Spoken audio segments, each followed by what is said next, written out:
Hello and good evening. Welcome to the Minions of the Zoo Saturday show. I am your host and keeper of the Harry Channel, and with me tonight are minions Sora Luna.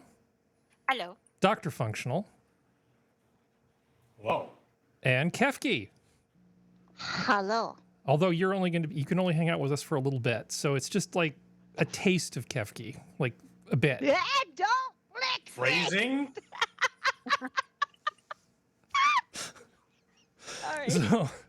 So I will move the cuteness part of the show into the first half hour for you. Actually, in case there's anybody who listens on Saturday who doesn't listen on other nights, can you tell us just a teeny bit about yourself before we get started, Kefki? I am a ferret. I have white fur. Although my mother commented that my markings on my face are a bit unusual. She was always partial to me. I was the runt of the litter, you see. And a long time. Wait, I probably shouldn't go that depth into the. And I think you were on. I was on a stream with you and Gutenberg, and I think you said you were from Tennessee or something. Yes, I am from Tennessee. Which explains everything, right? Because everybody in Tennessee is just like you. Yes. Okay. Everybody is just like me in Tennessee, unfortunately. We learned so much on this show. It's yes. awesome. Yes. How's it going, Sora? Very good. How are you doing? How am I doing? Got my car back. It did get to drive for about an hour and 45 minutes in the sweltering heat again today, but my car did not die. And that's what I look for in a car is getting me reliably from place to place. I'm kind of a stickler on that one point. So how am I today? It was like I was afraid to run the AC in 100-degree stop and go traffic. So I did kind of suffer a little bit, but it got me here in one piece, and I'm happy. And I did, in a moment of weakness, I did press the button on my phone and order some cookies from Crumble because for some strange reason I have the world's worst sweet tooth right now. And Crumble. Ooh. yeah, Is that a bakery? Well, it's kind of like a franchise where they sell these cookies, and their shtick is, you know, you show up and we hand you a bunch of fresh cookies. And are they exceptional? No. But if you feel the need to eat a lot of sugar all at once, just having that button on the phone that just delivers cookies magically to your door in about 45 minutes is pretty tempting. Yeah. Yes, that is amazing. I want the button. I want cookies. I like cookies. The thing is, I can make cookies. It's stupid for me to pay somebody to bring me cookies. I should just get off my ass and do that. But it's like, I'm tired and I was in the heat all day and I have all the excuses in the world to make somebody just bring me cookies. Yeah, well, you need no excuse to get someone to bring you cookies. That is the excuse. It's kind of a waste of money. Cookies. Well, sometimes you have to give yourself a little treat. Yeah. Yes. But it's way too easy. In the modern day, the gratification just comes so easily, doesn't it? It's like, oh, Yeah. you've got to pick out your phone and just go, and just press your thumb on a button and then cookies show up. It's pretty low effort. Or computer, 1 plate of chocolate chip cookies, please. Yeah. Well, let's see who's here. Raymond Lewis. You really need to get Green on that Badger. matter energy conversion. Kiever Dam. Pronto. Hello, Keith. I'm glad to see that some people have found us. I think we've thrown people off a little bit by starting a half hour early, but it's a lot less painful, I think, for most of the people other than Sora and I. So we're going to try to keep doing it a half hour earlier than we used to. Yes. Speaking of which, DrFunctional, how are you doing? I'm only a doctor on TV and YouTube and movies. Yeah. Actually, no, that's a lie. I'm usually FBI in movies. I'm okay. You're okay? Dr. FBI. Dr. FBI. Like I was telling you before the show, I had my nose buried in code all day, and it's been nice to get away from it all because I'm not a coder. Well, what kind of code was it? It's macro code for a video game for World of Warcraft. Okay. And it's not like it's for money or anything. It's just to help us out when we're doing things. And it's like I understand the basic functions, but they're the two people I was working on it with are the real know their stuff about code, kind of like You might, and half of the time they're talking, it sounds like they're talking in Binar, like. And then they'll ask me a question. So if this function goes here, yeah, no, that's exactly what I want, but I don't want it to bypass that function here. Oh, okay. And then they'll go for like another 2 hours. Is there a language that they're using? Some sort of underlying language? Is it? What are they writing in? Are you writing in YAML, C#? I mean, just give me a clue. What's the structure of the thing?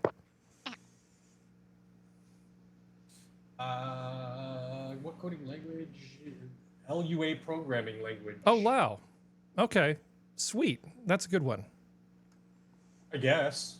I still don't know what the hell they're talking about 90% of the time, but I mean, like, it's kind of what I did when I was a graphic designer. Like, I knew, even though I knew how to design stuff, like, I was much better at the conception of the idea. And, you know, if I didn't quite know something in the execution, I could get some help with that part of the execution.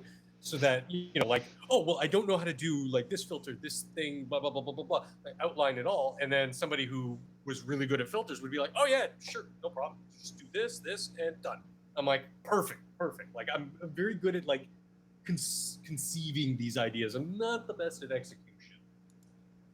Understood. Let me see. So we have to do the cute things first.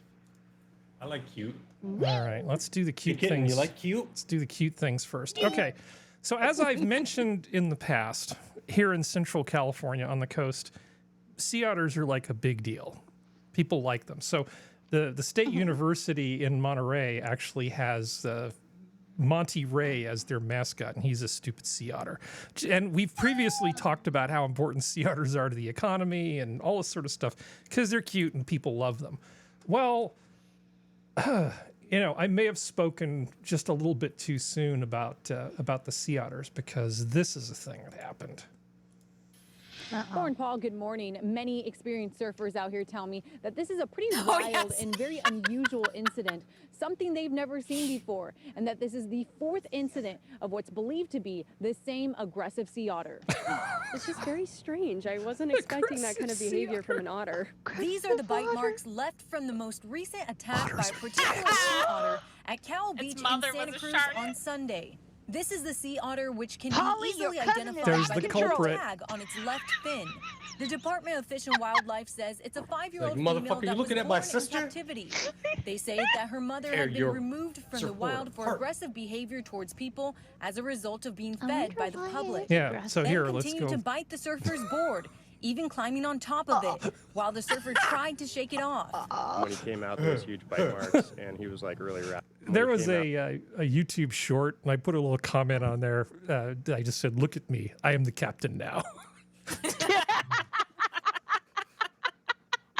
so the otter is doing his thing. So it's actually gotten to the point I love where that so much. Oh my god! now they're actually issuing otter warnings. West Cliff Drive is a picture-perfect site in Nature Santa is Cruz, healing. the backdrop of many social media posts. But those picturesque images are being The animal overshadowed crime by wave the surfing continues. sea otter, captured in June by native Santa Cruz photographer Mark Woodward. Look at him! Since then, in the past 5 days now, there's been 3 more incidents of it, and they've all been much more aggressive. I have photographed a lot of otters. That surfer looks so concerned. I've never seen anything Here like you Yeah. thought sharks were your only enemy. Warning: Think aggressive again. otter. Alerting visitors of the aggressive sea otter. And he looks just like that. There's like a mug shot. It's like artist rendition. Have you seen this otter? Oh, Crime Stoppers at 222 It was a true wrestling match over there. The sweetest looking otter on the picture on the side. Nom, nom, Warning, nom. aggressive otter. Literally, Maybe his mom was just floating along one day and got bumped by a surfboard and never since then. Little Johnny the Sea Otter's been like, no, not in my house. Well, it's funny that you should mention the sea otter's mom. Turns out mom was a bitch too. Dan, the aquarium and the U.S. Department of Fish and Wildlife have been out on the water all day looking for what is a surfboard stealing sea otter. And they say that it's not a matter of if they will catch it, but when. The search Big is talk. on for a sea That's otter what you stealing think. a That's what surfboard. you think. The incident on Sunday has caught the internet's attention. Police say there have been at least 4 reported incidents involving a sea otter and surfers in Losers Santa didn't Cruz. say they did Now that. signs are warning people Winners at go Santa home Cruz and fuck beaches the of the prom aggressive queen. otter. The U.S. Department of Fish and Wildlife and the Monterey That Bay is the Aquarium most are working useless to capture the picture. sea otter, tagged 841. Any animal can be aggressive. Any animal can be cute and cuddly too. The aquarium says since 2021, I there have wonder been if he reports just of a wants sea to otter like harassing float on the kayakers board and so he surfers. doesn't have to And they sit there and believe swim for so 841 long or is the something. culprit. This otter was born in captivity up at UC Santa Cruz. It was not bred in captivity, but its mother was in the wild, had to be recaptured.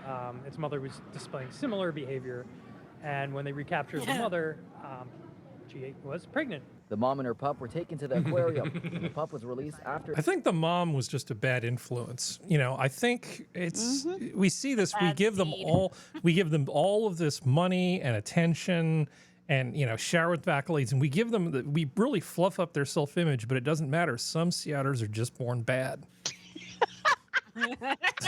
Oh, so is this a segue into the Hollywood writers actors strike? No. See a lot of overlap here. Yeah. Some otters are just born bad. I mean, but I think the piece of paper that says warning aggressive otter with the picture of the otter, it's like, how would you know it's like that otter versus another otter? It's not like you go to the post office and see like the mugshots and you see the drawings of all the shifty people. That was the one. That was distinguishing marks. Yeah, let's put the otters in a lineup and see which, can you identify the otter that took your surfboard? Stupidest thing ever. Fins up, please, and turn to your left. Exactly. Now turn to your right. Number 6, stop playing with the ball. Yeah. Good times. Number 4. Number 4, please step forward. Yeah. I don't like the look of his beady little eyes. I'm innocent, man. I didn't know it was his. Yeah. Well, anyway. I found the surfer's bag full of green stuff and I ate it, and I'm just like, freaking out. Oh, he is biting that surfboard though. Wow. No, yeah, you saw the injuries. Now, I've gone kayaking in Monterey Bay before. I've never gone surfing because I don't have the surfing gene, apparently. It's like, that just does not seem like a good idea. Oh, well, yeah, I mean, along that point, while we're dealing with animal stories first, let me... And surfboards are fairly light material, but they're encased in a very dense resin. So for him to be able to bite through that, that's some serious force. Yeah. Silly things. So we have this. Trying to kill some time here, Harry. So No, you we're get to the fine. next story. Hold on, we're not getting any audio. Why are we not getting any audio? He needs a monocle too, Frosted. No, wait. He needs a sophisticated otter then. Oh, well, I guess there is no audio. So footage captures group of sharks swimming just below surfers at California beach. Oh.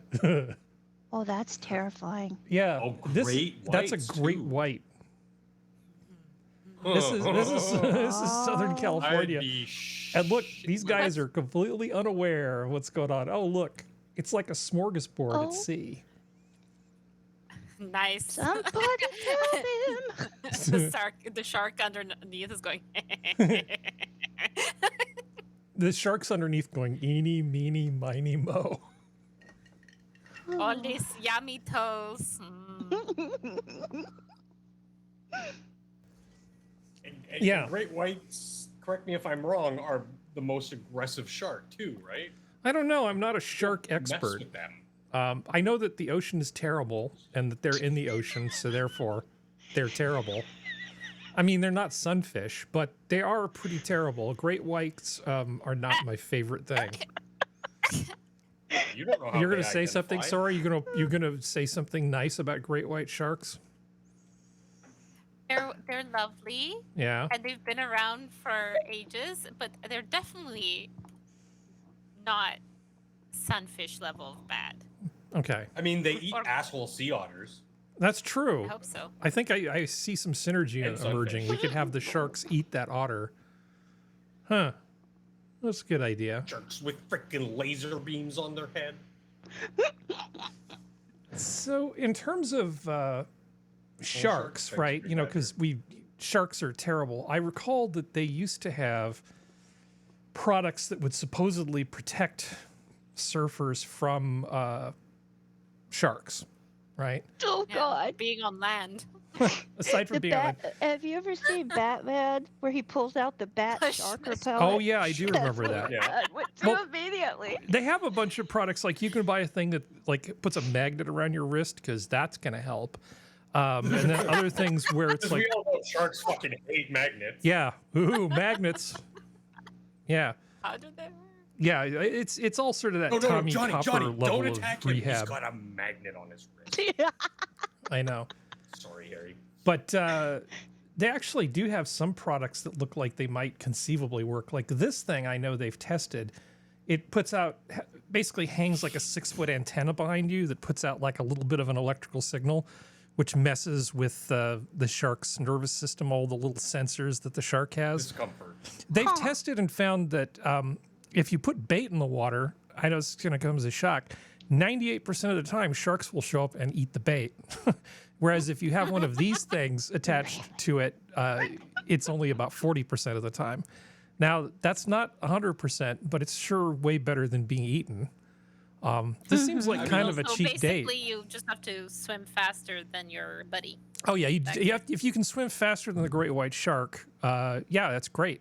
Oh, you mean faster? You need like a slow friend. Diving buddy. You need like a slow friend that you can take surfing. Yeah. Gee, you guys are awfully nice. You never invited me to surf with you before. You just kicked sand in my face. Hang out on the beach and nobody ever talks to me. It's really cool of you guys to bring me along. You also have to think that to be serious for a second. Yeah. I know sharks have a really good sense of smell. That's how they find most of their meals. Yeah. An intact person, the most you're leaking into the ocean is like the oils from your skin. Not very easy. Like it doesn't have a wide detection because it disperses so easily. Something like bait or open wounds, that like literally putting blood in the water, sharks can smell that from miles away. That's crazy. I don't want to misspeak, but I think that they have an olfactory system a lot of sharks do, akin to dogs. And we all know dogs have really good developed olfactory senses. I just had a great idea. It's like the one thing I know about sharks. Drug sniffing sharks. Just don't send them to the White House. I don't want to fuck them up that bad. Is there a flaw in this plan? I can't think of what it would be. No, they work with the Coast Guard. It's perfect. Let me see. Remember, I showed you a video, Salt and Slug, right? Do you remember Salt and Slug? Okay. Let's see. Dancing. Talk amongst yourselves for a moment while I find another video for you. Okay, perfect. It's not lined up? No, this is an impromptu addition to the show. Okay, here we go. Cartoons that never made it. He's always able to know to put on a show. Rupert, the dancing Rupert. He'll do his function to entertain you.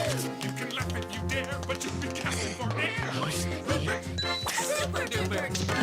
Just give him one look, and it's you that is hooked. This is Rupert. He can watch you and throw. Just look at him go.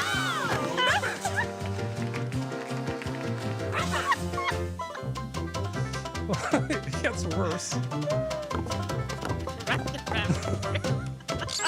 Oh my God. He's a Rupert. Don't you know? For next week's big show. Rupert. You get the general idea. That's about how the drug sniffing sharks would go. Okay. I have to go back to serious stuff now. All right. Okay. So, Kefki, you have a show to be in a few minutes, right? at about 10. I need to duck in at about 10:30, 10:40, 10:30, something like that. Yes. Okay. Yes. Brain work. Yes. Well, just let us know when you need to. Well, we've toddle only off. been like on for 5 minutes, right? Oh, we've been on for 22 minutes. My concept of time is horrible. Yeah. Oh my god. So I was going to give you an opportunity to duck out if you want. Oh. Okay. Thank you. What, Do you want me to duck out now? Just go ahead and do it now. That way you don't have to dip out in the middle of something. Oh, okay. Okay. Just go The ahead. next time leave we'll now. go for go longer. away, Kefki. We don't like you anymore. Go Yeah, away. go I away, see how it Kefki. is. No, it's okay. That's Bye. okay. I was teasing. Bye. You smell like wood shavings. Thank you for and having me on, Streb. Next time we'll have you on for Have longer. fun.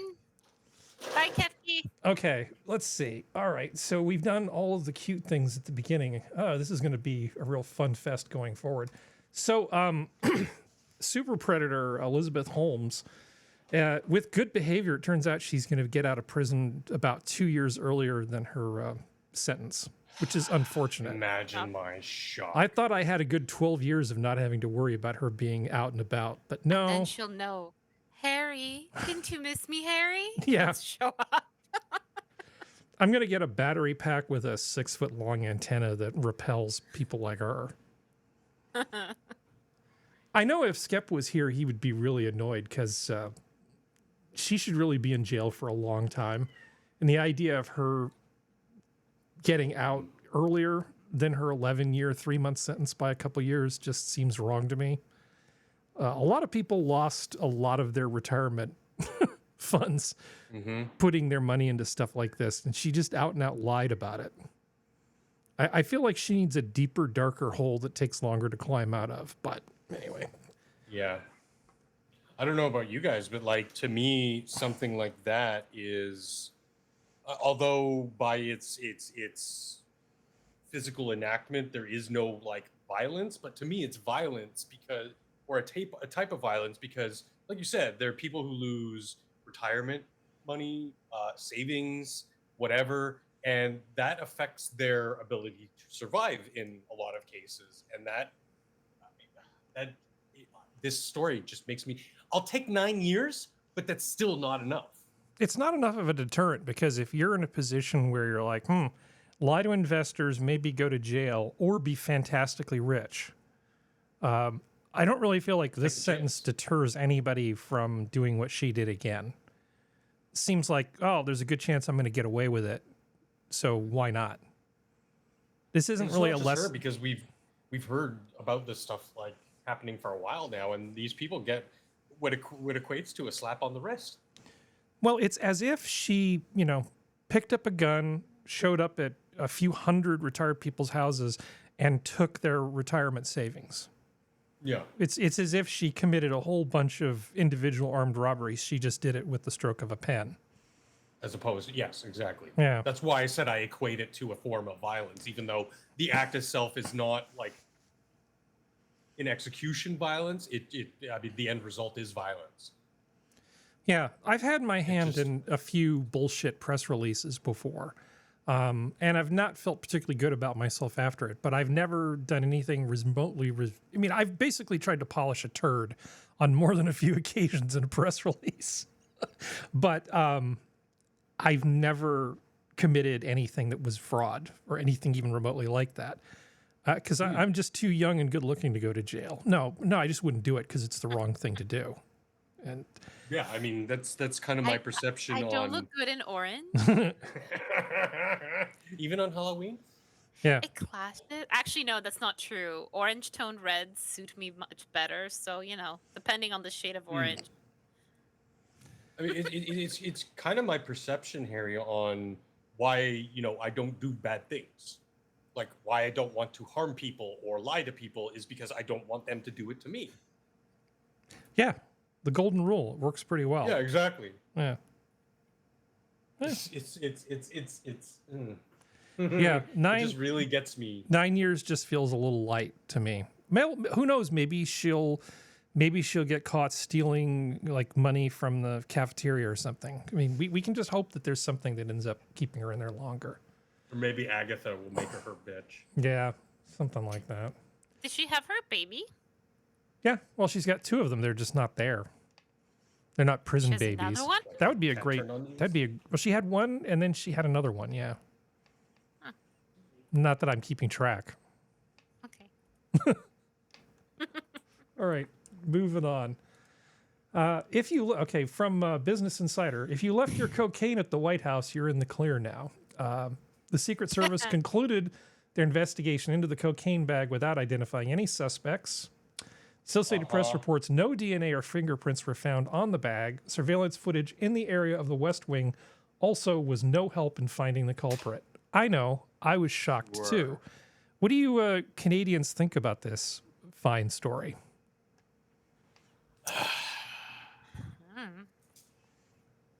I mean, I don't give a shit what kind of drugs you put in your body. I mean, that's your business, but I mean, it's still illegal. It's still kind of telling that it's magically there's no DNA, no fingerprints in the bag. Magically, you're magically delicious. It just magically showed up. Yeah, you're conscientious enough to wear gloves and wipe down your cocaine bags, but not conscientious enough not to leave it outside, say, the Situation Room. Yeah. It's as if surveillance cameras associated with the law don't seem to be very effective. They don't seem to protect, I don't know, high-profile inmates from potentially suiciding themselves. And they don't seem to be particularly good at keeping people from bringing dangerous/illegal substances into the White House either. Gosh, if only there were some kinds of people that didn't get searched. I wonder who those people would be. Oh, well. As I was thinking about... But no, seriously, I don't know, like, who wouldn't... I mean, obviously the president, vice president? Yeah, are you Would other members of the cabinet not be... I don't know. I would assume that there's at least some sort of basic screening for nitrates and other types of things, sort of like TSA, or what you'd go through going into a courthouse. But, you know, if Joe Biden walks into a courthouse, nobody's going to wave that wand around him. Right. He's just going to go in. But I mean, like, I'm thinking, like, that's kind of like the obvious, like, the commander-in-chief, his second, maybe chief of staff kind of things. But, like, would a congressperson or a delegate of some kind, whether it be what do you call your heads of states? Governors? A big governor, like a visiting governor or a visiting foreign dignitary. With those kind of people, would they probably just get the lightest touch of just like a step through the metal detector kind of thing? Like, or are they getting searched? Or because I know your rank and file would definitely be searched. Right. Your rank and file staffers, I mean. Well, I don't think anybody's making them drop trow and looking at looking at them, with looking in bags and such. Checking to see if they've duct taped some coke underneath their gonads or something. It's right. They're not doing Not stop and in-depth. frisk type of things on these people. I think mostly they're just making sure that there are no weapons being brought into the White House. Yeah. Which is a that would different probably kind of be the search. Most concern. Yeah. But as I was thinking about this, I was reminded of the board game Clue. Do you guys remember Clue? Yes. Yes. And so I thought I'd dig the up the commercial and then of course enhance it a bit. A detective has to be observant, cautious, and cool. When you play Clue, you have to figure out who did it. There are suspects, weapons, and scenes for a crime. Mr. Green did it in the study. I'm going to go with Hunter in the room outside the Situation Room. That's what I'm thinking. Hunter in the Situation Room toilet with the baggie. Yeah. And the Coke spoon. See, Nixie agrees. Yeah. You can always trust a cat. I'm pretty sure that cat butt in the bag. your average Clue board game enthusiast could probably solve this cocaine mystery if they really wanted to. This just doesn't seem like it should be that hard. Kind of like, like Epstein, we can't tell what happened with Epstein because the security cameras just happened to go down at that time. It's like, come on, really? I mean, at a certain point, things just don't pass the sniff test. And then people kind of go, okay, well, this is ridiculous. And then after a few days, we just don't care, which is why they never do anything about this stuff. Because ultimately, I don't think anybody gives a damn. I mean, I know I don't, and it doesn't sound like either of you guys do. I think the issue is that it's the unequal enforcement of the law that we care about. Because most of us know that if it was us taking cocaine into a federal building, that we would be in a very dark hole for a very long time. But somehow they're just going to cover for whoever did it here. Yeah. It's just the hypocrisy of it that's so glaringly terrible. And funny enough, it's the one thing I agree with BLM on in that, yeah, the equal enforcement of specifically drug laws to, regular folk versus the protected class. Yeah, that's why like I said, I don't give a shit what substances you want to put in your body. Like, I don't really give a shit. If Joe Biden was smoking crack, I don't care. In fact, I come from a city where the mayor had photo evidence of him smoking crack from 10 years before, and I didn't give a shit because was he doing a good job? Yes. That's all I cared about. And you do your fucking job. I need to be able to highlight comments. Raymond Lewis, them doing a sniff test is why nobody will get charged with having possessed that substance.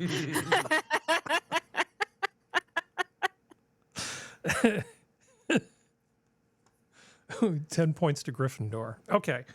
I think if they found some random firearm with the serial number shaved down or something, I think then I would care a little bit more. Going, someone snuck that into the White House with a bag of coke. Well, more fantastic news. There's an institution on the West Coast, Anchor Brewing Company. And many people say that historically speaking, it was the first microbrewery in the country. It's over 100-something years old. Turns out it's going away, which is annoying as hell. That's a shame. San Francisco's iconic Anchor Brewing closing the doors on its 127-year-old tap room. Dozens of employees given that news just this morning. KTVU's Alice Swartz live tonight in San Francisco with what's ahead here in the final days for Anchor. And Alice, difficult day for this San Francisco staple. Yes, a very sad day here in Potrero Hill and all over the San Francisco Bay Area. As folks learned, the Anchor Steam Brewing Company is going to cease operations immediately, sell off the rest of its beer, and hope that everyone's going to be okay. It started in 1896, one of the country's oldest steam beer breweries right here in San Francisco. But economic conditions, a costly brewing process, and a highly competitive market post-pandemic has made it tough to stay afloat.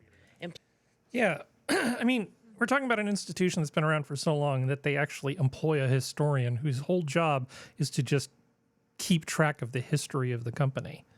And it's a microbrewery. I actually bought some of their beer just the other day to put in a steak and ale pie because I thought it would be a good substitute for what would normally be used, which would be like Old Speckled Hen or something like that. And because it's got a really good flavor profile, but they've sort of been on the verge of going bankrupt on multiple occasions. Back in the 60s, I think it was the early 60s, a guy named Fritz Maytag, heir to the Maytag appliance fortune, actually bought this place and ran it for about 30-something years and did a fantastic job with it. He expanded it and opened up Anchor Distilling, and they made he put together a reproduction of George Washington's still and produced a whiskey called, it's Old Potrero 18th Century. And it's 130 proof in the version that I like. It's like just like old George liked to drink. And during this time, they would put out like special edition beers, like a Christmas ale, that was like this really heavy, very heavily spiced sort of thing that you would only have on the holidays. And even people who wouldn't drink Anchor beer the rest of the time, you would go out and you would get your bottles of Christmas beer. And it was just a thing that people did for like forever. Yeah. So it's annoying because it's not just that Sapporo bought them. By the way, Fritz decided to go off and become an artisanal cheesemaker because, career number 3 for him. Why not?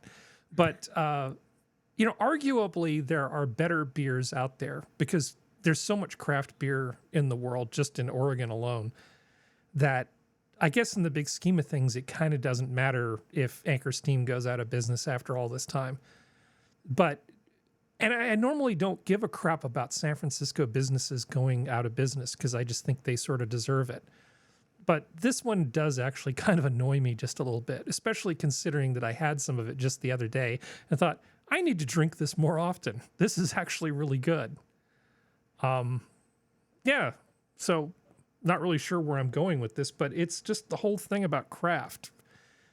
Craft anything, craft furniture, craft food, craft beer. In the modern scene, it's hard to make something like this and have it be financially viable just because everything is so expensive.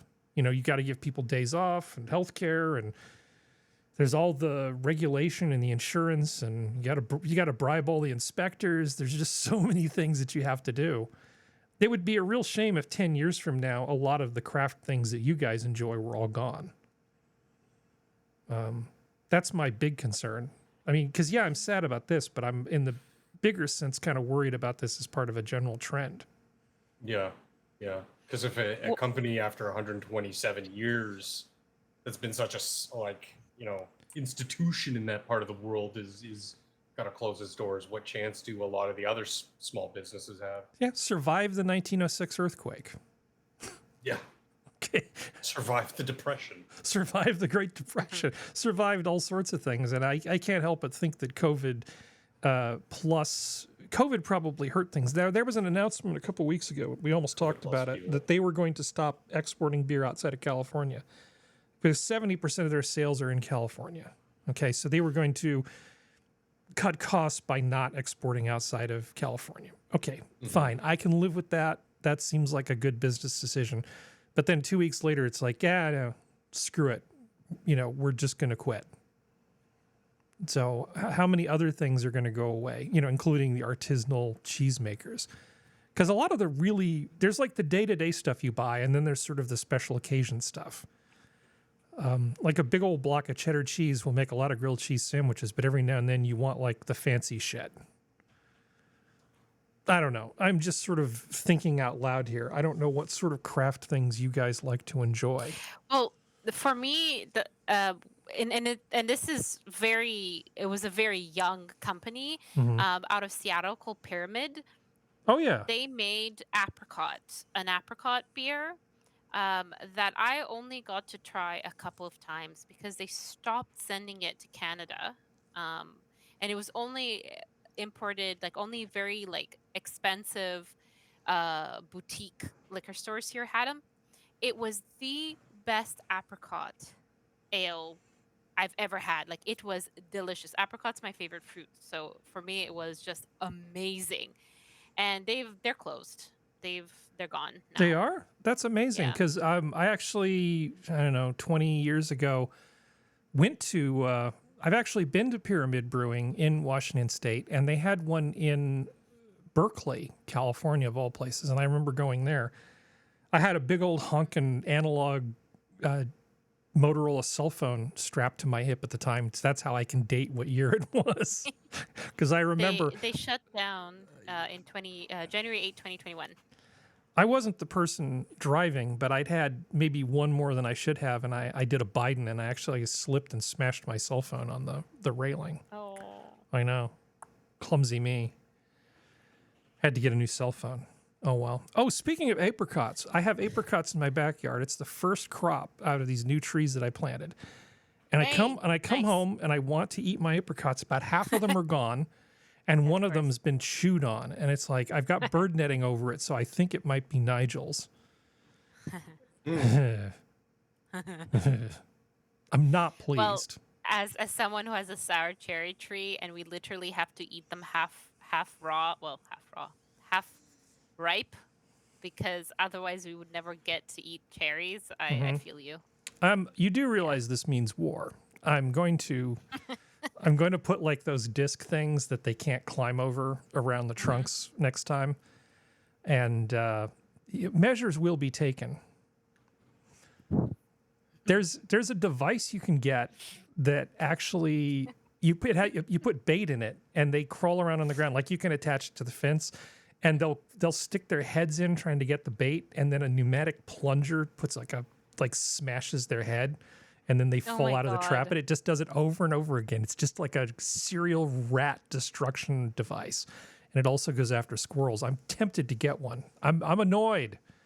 I've been looking forward to these apricots. Get a snake. Get pet a snake. snake. Put the snake in the tree. Mm-hmm. Problem solved. Maybe I just need a good ratter. Just a good dog that's a ratter. Yeah. Yeah. But as someone who has dogs who are supposed to be ratters, 2 of them, it's 50-50. One might be a good ratter, but if you get 2, right? So you never know what you're going to get. The other one would make friends because he would be scared to go after the rat. Yeah. Well, I mean, sometimes animals look out the back door and they just go, "Oh, is that friend-shaped?" And then they just decide that that's like, yeah, dogs are stupid. I love them, but they're dumb. Let's see. Balsa wood is a hardwood. Did I know that? Oh, thanks, Jack. See, Frosted agrees. Tree snakes solve everything. Okay. What if I put a laser on the snake? Then Sorry, I read something else you said. laser snakes. Mm-hmm. Yeah. I missed it. It's on Betamax. Yeah. We're bringing back the old forms. Betamax was king. Okay. Let's see. What else have we got here? Oh God. Let's see. Well, we can't do that because Skep's not here. So we will just move on. Oh, speaking of Oakland, remember I like to complain about how much I hate Oakland? Yes. There's a 911 calling crisis, and in Oakland, it's far worse than any other city or even county in the state. One man tells us that he had to wait more than 10 minutes to talk to a dispatcher. In another case, an Oakland police officer was stabbed, and his 911 calls failed to connect. Investigative reporter Candace Wynn brings this issue to city leaders. I mean, basically, the 911 system in Oakland doesn't work because they can't seem to hire enough people and the phones are busted and everything. It's like, it falls into the category of you have one job.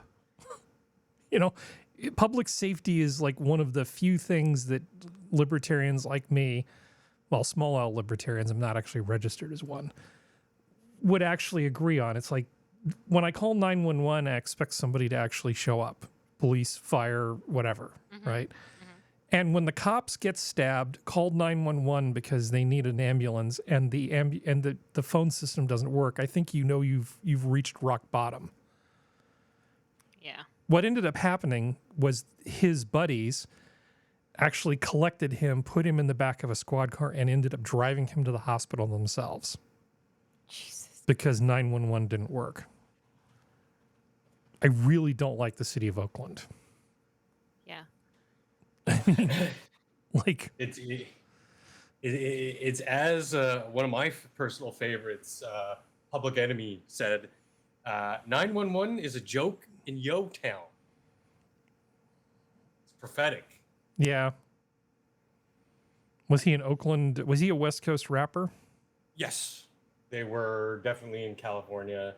But I mean, it's kind of been a running theme, obviously, in certain, how should we put this, poorer communities, that 911 is kind of a joke. Up here, it can be. Well, gosh, I must be one just painfully white and middle class because I've only called 911 a few times in my life, and it worked exactly the way it was supposed to every single time. So to hear that it did anything other than what it was supposed to do to me is kind of shocking. These cities are worried about all sorts of things, and they're giving all this money to the teachers in Oakland, and they're doing all this crap. But it's like, you got to handle your basic business first. Stuff like 911 needs to actually function. Otherwise, there's no point in the city even existing. Yeah.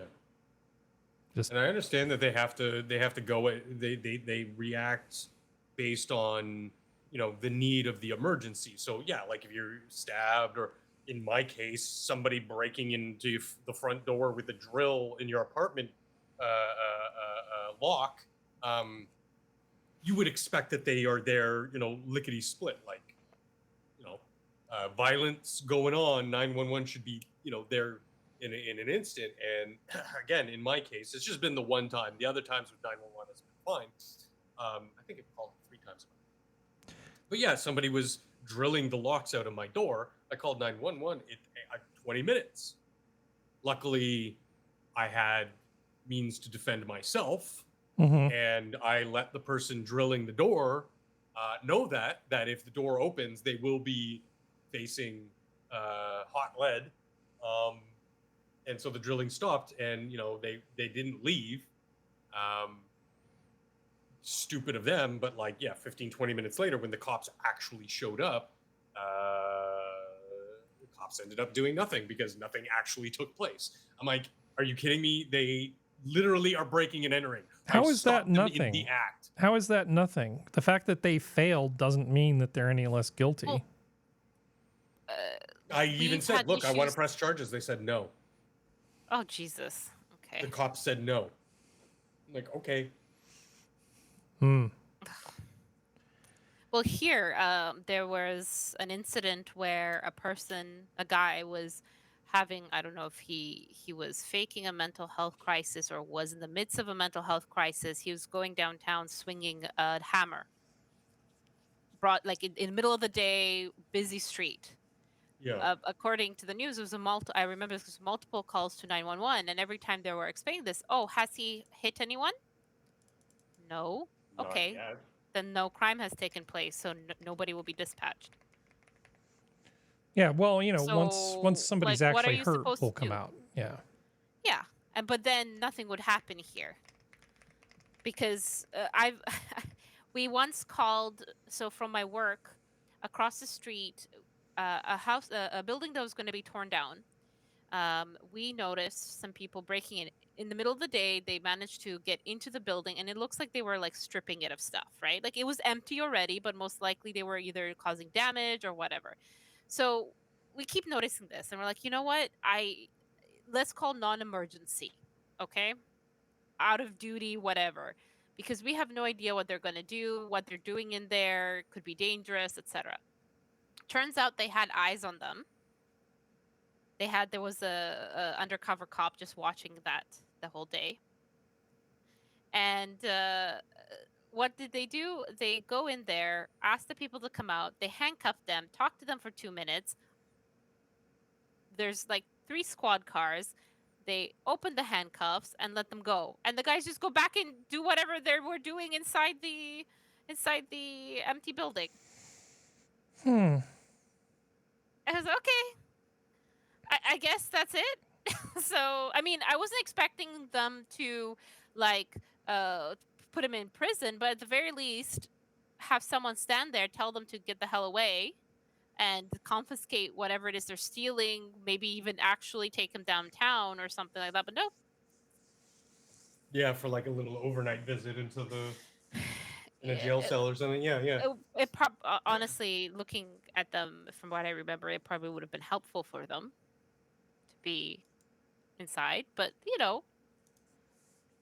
Yeah, it's like we said with the Theranos thing, Harry.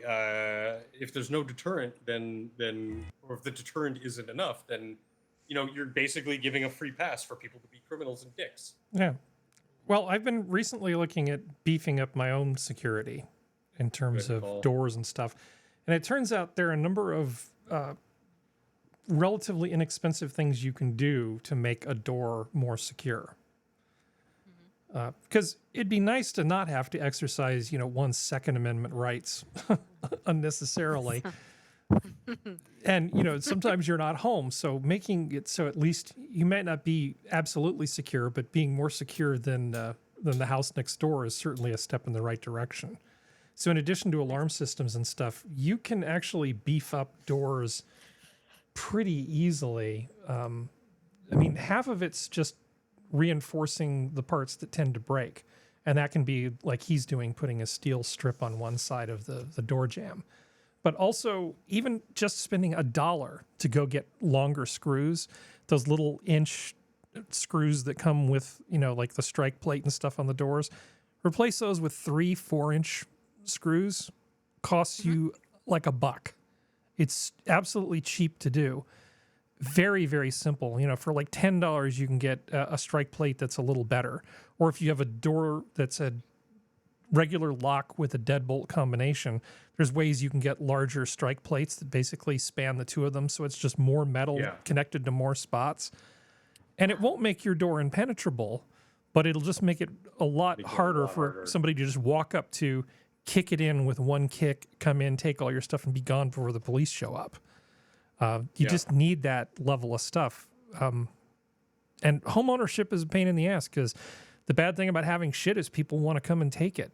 So what are you going to do? Well, spending $1 on some screws and 15 minutes with a drill driver is not that big an investment. Just do it. And go around your house and figure all the other stuff. There's also a hack that they can do that makes it really easy to break into garages with roll-up doors that have garage doors openers associated with them. You can essentially use like a coat hanger to fish through and grab the the thing that's like the release for the manual release on the door.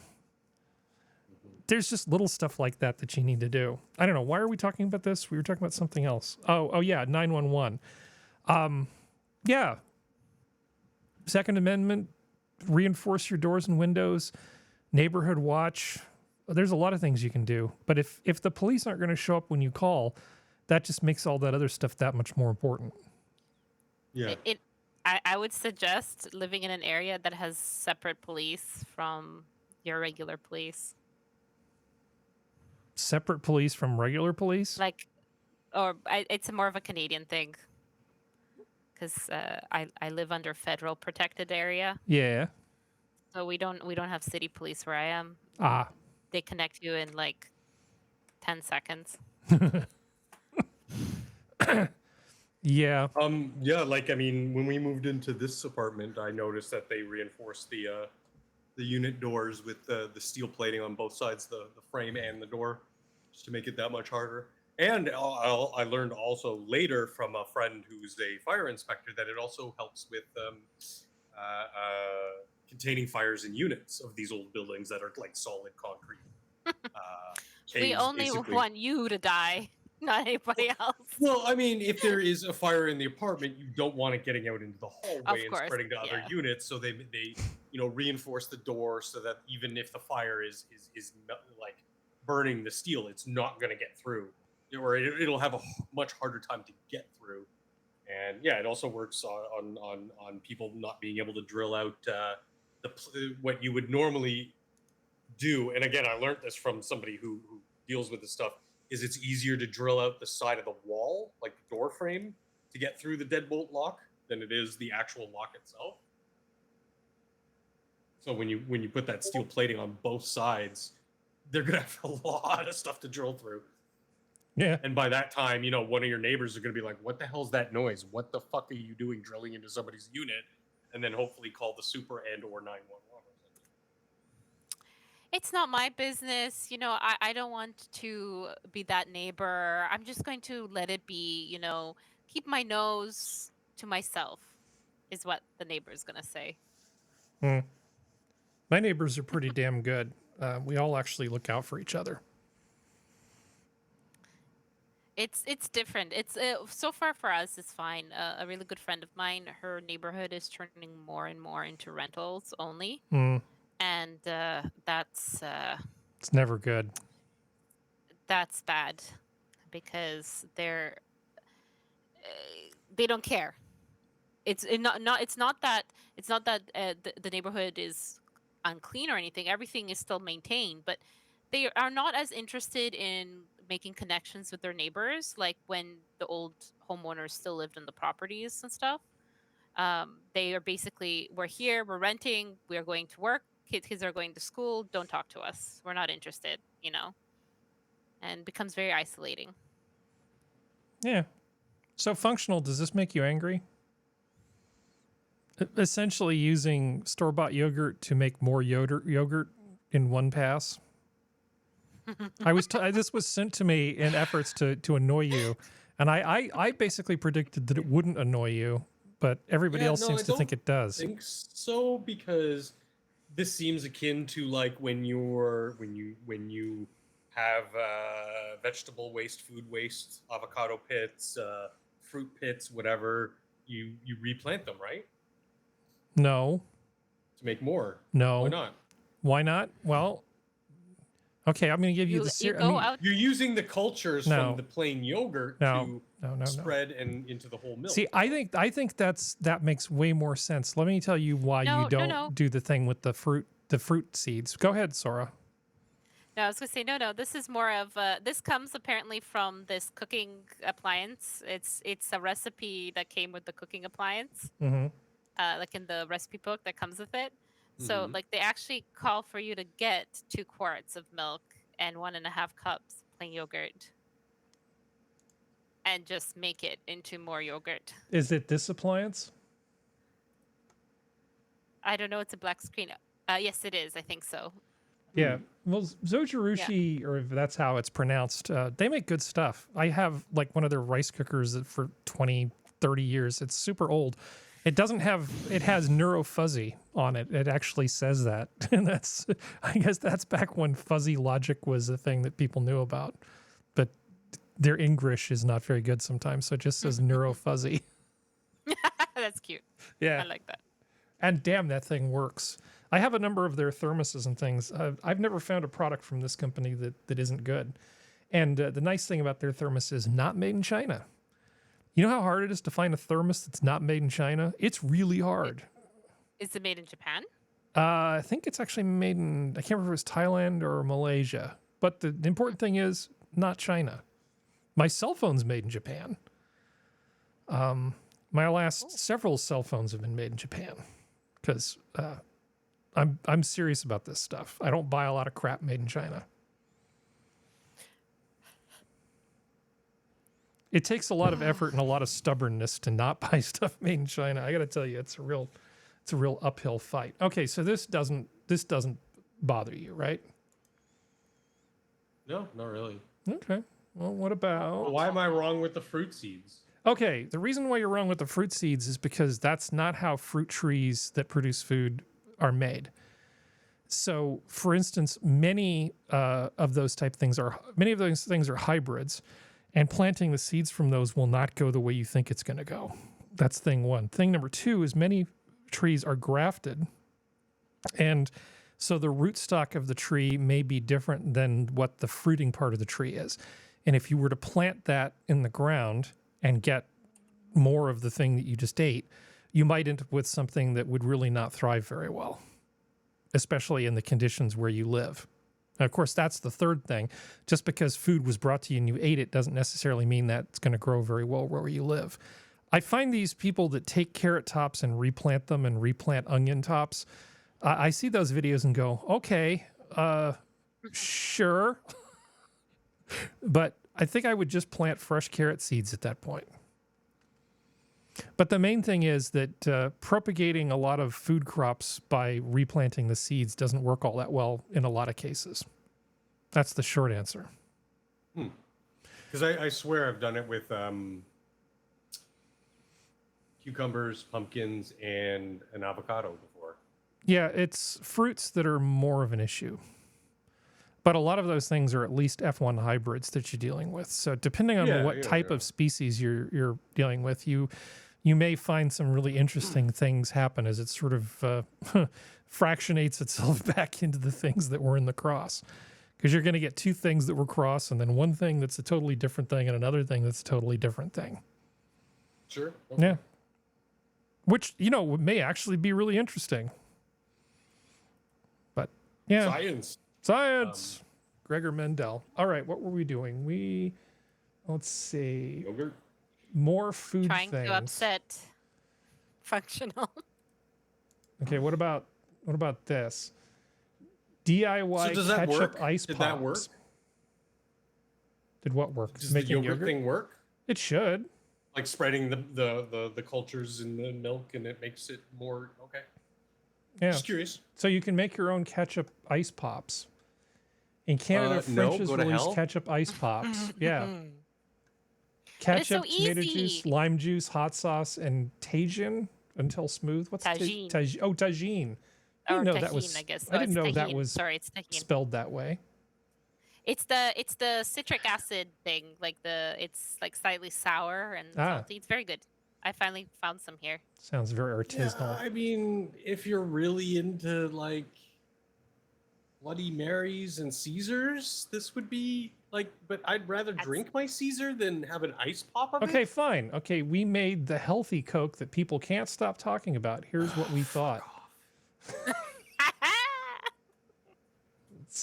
Healthy Coke? Yeah. It's balsamic vinegar and seltzer water. You're lying. That's what it is. This is not the thing I clicked on. What the hell? TikTok, go home. You're drunk. Okay. Thought I was going to get Pastor Manning there for a moment. Okay. No, are you serious? It's fucking. Yeah, no, that's what it is. It's balsamic vinegar and like they use the plain LaCroix in that particular recipe. So just fizzy water. I use pretty high grade balsamic vinegar. This would not be a cheap drink for me. I mean, really good balsamic vinegar is actually really sweet and delicious on things like strawberries, for instance. Just kind of drizzle it on there if you've got the good stuff. Or with chocolate. Or with chocolate, but balsamic soda? Yeah. But it's worse because drink number 2, they used lots of balsamic and berry LaCroix. So like that fake berry taste, that's disgusting. Can you imagine that mixed? That sounds pretty That terrible. fake berry taste that comes from, what is it, skunk anus or? No, beaver anus. What Beaver about anus. what about this? Flamin' hot Cheeto salad. Maybe. Maybe. Maybe I could do that.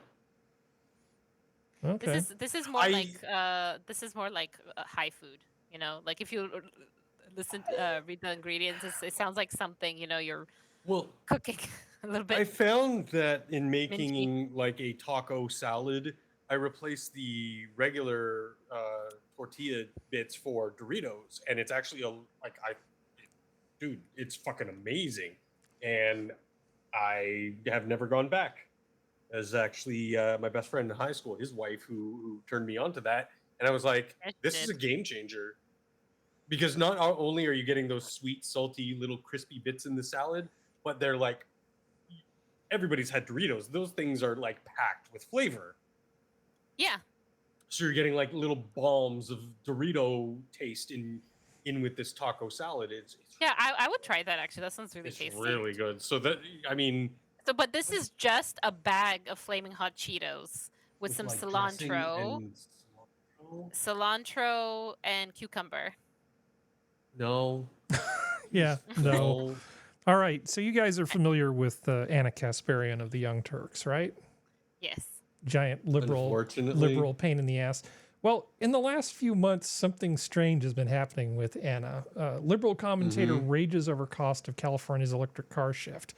It's like these people just sort of go on about their little liberal business until one day they wake up and realize that there are consequences of these things. And in her case, she was like, how much money is it going to cost to allow people to charge their cars at the condos where I live? Wait, what? The reality of it starts to kick in when you realize what's going on. And then later, she got a little bit annoyed about people trying to call her a birthing person. She's like, no, I'm actually a woman. You know, that's what Anna was saying. And she got branded as being a TERF and all this other sort of nonsense. So you go forward just a little bit further, and now on Rising, we've got this thing that happened just recently. Young Turks' Anna Kasparian is catching heat for saying she has left the left. I'm going through something very real and very sincere, and it's uncomfortable, and it has not been an enjoyable process for me. It's been difficult. And so the internet being what it is, all sorts of people from all sorts of political ideologies have theories on like what's actually happening with me, right? And the main accusation, both from the left and the right, is that I'm grifting, which is hilarious because literally nothing has changed about my work life. I'm in the same place. I have the same audience. The audience doesn't like some of what I have to say or some of the new conclusions I've come to. And so I wanted to kind of set the record straight about what I have personally experienced. Well, I mean, we know she's got some pretty good cognitive dissonance chops working. She's on the Young Turks, and there's the whole thing about the Armenian genocide that they don't talk about at the company parties. And she's had to deal with Chunk and had to deal with all of this sort of stuff. And I kind of believe her when she says she hasn't actually moved. She probably hasn't. It's just the left just keeps getting further and further into crazy land. And they've finally left her behind to the point where I guess Anna Kasparian is now almost center. If I'm reading this correctly. I completely disagree. Okay. I think these latest statements are a complete, in the context of what she's talking about, a complete 180. Because for the longest time, she's been preaching how people need to have the cat get down. Need to get these bad cat Green New Deal things, and she doesn't care how much it's going to cost the city or the state or people's homes. Like, they need to get it done. The birthing person thing, she, not 2 months before that whole clip went viral, she was talking about how you need to oh God, what was it exactly that she said? That people who do not respect people's pronouns maybe shouldn't go to prison, but they should face some legal recourse, probably in civil court or something. So basically, she was saying that if you do not call a complete stranger what they wish to be called, that they can then turn around and sue you. So no, she's just playing fucking damage control. She's been playing damage control for about the last year and a half so that she can be marketable for the next place that she goes, because she is 1 foot out of the door at TYT and everybody fucking knows it. They have something like 5 million subscribers. They're lucky to get like 1,000 or 2,000 on a video. And that's including all the people who use them as the irrelevant lol cows that they are, just to pull their shit apart and meme on them. And it's no shock that she's going on shows like Bitchin' Adam, because Sitch is exactly like her. Sitch is the exact same type of person who will deride you for doing something or saying something, like, oh, I don't know, blatantly calling people like Devin Tracy a Nazi and a racist. But then when he's challenged on those kinds of statements, will then turn around and ignore like any kind of response or not make any sort of response to it. So she is infamous for doing that. Anybody who's seen any of her content on TYT can see that's exactly what happens. And yes, I am one of those masochists. I do watch a lot of TYT, so I can fucking just laugh my ass off at how freaking absurd these people are. The problem is that there are quite a few people, and I'm pretty sure they're not bots, on social media that do say and repeat these things. And yeah, I mean, I honestly can see her being the next twit on The Hill, or what's another garbage sort of like left channel, like MSNPC or something. Like maybe not as big as MSNPC. I think she wishes that, but like, come on. Yeah, MSNPC is an amazing piece of crap. Let me see if I can find. The Hill had some of my respect and had an inkling of legitimacy before they fired what's her name and brought on Brianna Greyjoy, who didn't pay the iron price. No. So this was an MSNBC article, not from too far back. This is from March of 2022, but it still stands. Pandemic fitness trends have gone extreme, literally. This is an article basically trying to say, oh, are you trying to get in shape at home? You might be far right. Might be a white supremacist. The U.S. is comparatively far behind, which will only become more and more problematic, especially since the phenomenon is growing in the country, building on the established Fight Club culture of MMA far-right extremists. The leader of a Maryland skinhead group, for example, once ran a gym to recruit and train white supremacists in mixed martial arts. 4 members are associates of the racist, violent Rise Above movement. The self-described premier MMA club for the alt-right pled guilty, blah, blah, blah, blah, blah. Okay, so that it's like saying, let's see, starfish are invertebrates, therefore all invertebrates are starfish. No, they're not. Exactly. What difference does it make? I mean, It's ultimately, the Hitler drank water analogy. It's just it's lazy. completely nonsensical. It's stupid. It's very lazy. Well, this is an oblique stab at people like Joe Rogan. They hate the fact that Joe Rogan is killing them in the ratings and in relevancy and in every other thing that matters. And influence. So all they want to do is make Joe Rogan and his brand worth less. And they don't mention him in this article, but you know they really wanted to. They think it's sneakier to lay the foundation and then come at him in the follow-up. Yeah, because they want you, the people, to be lazy and uninspired and unhealthy so that they can consistently profit off of you. It's like when we were looking at RFK Jr.'s, some might say cringe health video. I'm like, no, when someone like Rogan has that much influence, people get inspired by his fitness journey. People get inspired by watching him at, how old is he now? Kick a fucking punching bag and watching the thing like shake so hard that he is in such great shape. Like, I looked at that RFK video and, you said, some people might find it cringy. I was like, no, man, I want that in a leader. Look at our little pretty hair soy boy prime minister here. I'd much rather have someone like an RFK or Joe Rogan looking motherfucker who will get up on stage and go, you're all lazy, you're all fat, get off the fucking couch and start lifting something.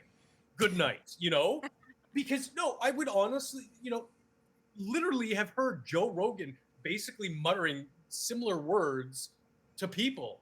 Like when they're talking about fitness to some of his guests, he literally says, yeah, people need to just get the fuck off the couch and pick something up. It's not hard. Anybody can do it. You have heavy shit around the house. Start lifting it. Yeah. Okay.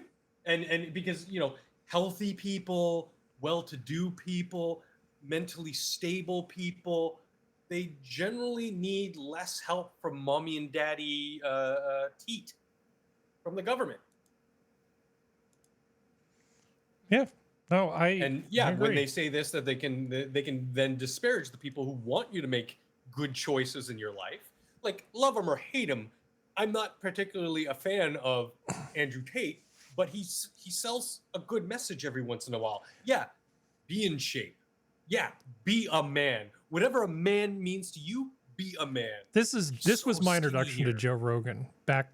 Look at how young he is. Look at he's practically just a baby. This was before Fear Factor, before all that stuff. Yeah. This was on News Radio. An actor? Yeah.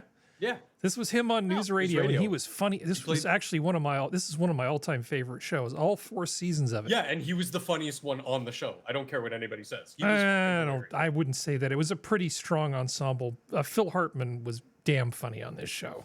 Yeah. But every time he came on screen to do his like dumb kind of character thing, but he was dumb, but he was wise. It was just Come on, dude. Right. We had Stephen Root, who's amazing. We had Andy Dick, who troubled individual, but freaking hilarious. Joe Rogan actually was only kind of learning the trade in this. He was in some ways the weaker one there. Candy Alexander was great. Phil Hartman was great. Dave Foley was one of the kids in the hall. He's great. And Maura Tierney, not really a comic actress, she did a fantastic job too. And Vicki Lewis is sort of the wacky redhead. She was fantastic.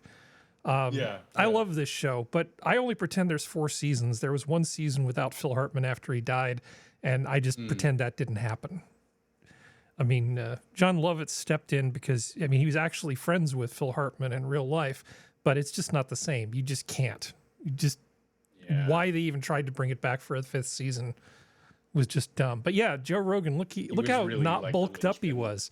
Look how young. Dude, he looks like me. He looks like Andy Dick. Like, look at that. He's just a kid. I mean, he's obviously, he's not like Andy Dick kind of wiry skinny, but he is very skinny compared to what. But it's proof that, you know, if you can get jacked at any age. I mean, that's really. the thing. You can be jacked at gotta do is RFK Jr.'s age. You can get jacked in your 50s. It's like I guess that's one of the good things about being a dude. If you just want to put the time in, you can get jacked. Right? I mean, maybe some people can't, but I mean, most people, if you're in decent health, there's nothing stopping you. It's a hobby. Or you could put that time into building a canoe. I don't know. It got very quiet. Are you still there? I'm just reading what chat was saying. Yeah. Okay. What is chat saying?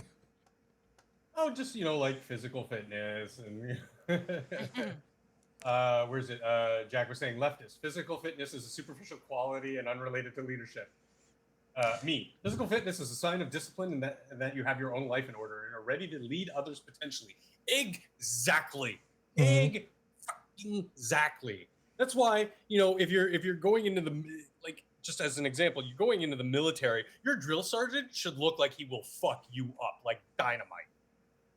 Like, the dude should be able and ready and willing to put your ass on the ground to show you, you know, jack shit. I am your boss. I am your god for all of your concern until you're done in my boot camp, mister. And He's going to tell you he's the daddy and you're going oh, no. Yeah, maybe these days. Yeah. Well, you didn't identify as fucking you. You didn't believe it with Anna Kasparian, but there's a Georgia Democrat who, well, she's actually defected to the GOP.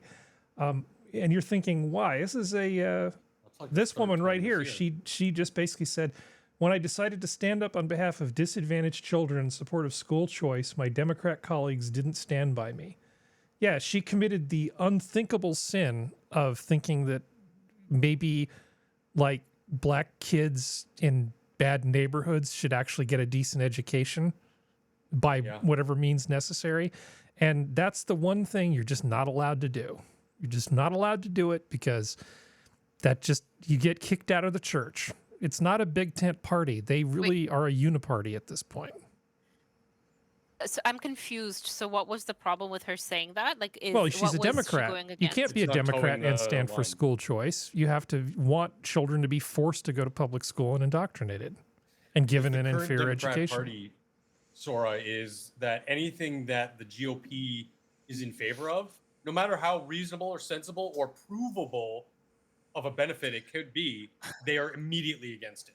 Yeah. Oh, so for example, if one of those impoverished children happens to be very bright and can have a scholarship somewhere, like to like a better school district or whatever, they shouldn't take it because they should be with everybody else in their own school catchment. Well, what they don't want is taking any money from school choice. Usually involves, well, we've already paid taxes.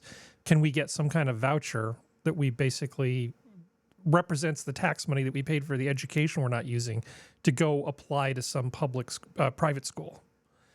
And this is where the Board of Education's like, fine, we don't care if you leave as long as we still get your money. That's what the public schools want to do with Randy Weingarten and that whole crowd. They don't want competition in the form of charter schools, and they do not want parents having the ability to leave and take their federal tax dollars with them. These are the two things that, as a Democrat, you can't do it. But she made the comment, for far too long, the Democrat Party has gotten away with using and abusing the black community. She added, for decades, the Democrat Party has received the support of more than 90% of the black community. And what do they have to show for it? I represent a solidly blue district in the city of Atlanta. This isn't a political decision for me. It's a moral one.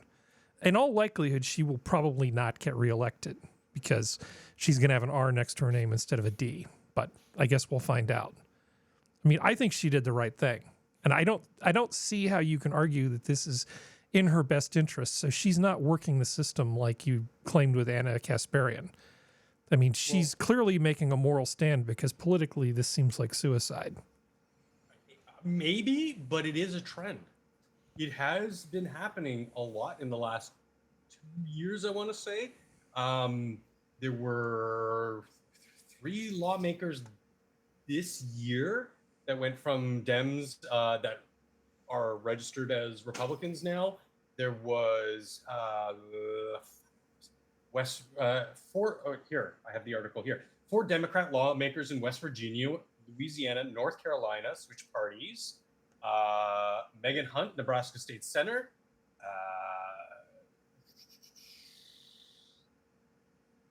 Sorry, it just kind of jumped on me because I got an ad. I had it by time. Okay, so Melinda White from Louisiana, Betsy Johnson from Oregon, Tulsi Gabbard, a famous one, 2022, left the party. Ben Robinson, Oklahoma State Senator, left the party. Megan Hunt in 2023. Like, I mean, it's a trend, and it's good. It's showing just how dog shit the Democratic Party has become. I mean, I'm of the belief that you should have 2 strong parties. It, like everything, like school choice, like open markets, it allows for the competition even within a governmental structure that you're going to compete with in the arena of ideas, not the arena of propaganda. And the propaganda isn't working. State Senator Kevin Paolia of Colorado left. Samuel Thompson of New Jersey left.